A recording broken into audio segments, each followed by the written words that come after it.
ဒီအပင်ကိုလူတော်များများထိကြမှာမဟုတ်ပါဘူးဒါကတော့တခြားအပင်တွေပေါ်မှာတွဲကပ်ပြီးရေနဲ့အာဟာရဓာတ်တွေကိုစုပ်ယူရှင်သန်တတ်တဲ့ရွှေနွယ်ပင်ဆိုတဲ့ကပ်ပါပင်တစ်မျိုးဖြစ်ပါတယ်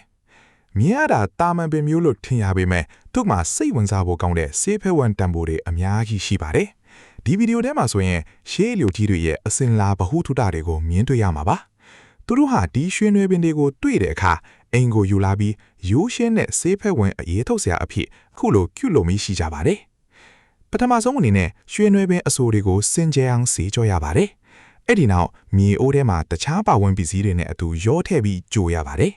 အရသာရှိဖို့အတွက်ကြံတကာနဲ့ဂိုးကြီးဘယ်ရီတီချော့ကလေးတွေကိုထည့်ပြီးအနွေးထက်ရအောင်ပေါင်းပေးရပါတယ်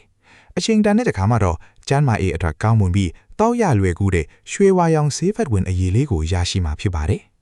ဒီလိုရွှေနွယ်ပင်ဖြော်ရည်မျိုးကိုမြင်ဖူးတာဒါမှမဟုတ်တောက်ဖူးတာမျိုးရှိကြလားခင်ဗျာ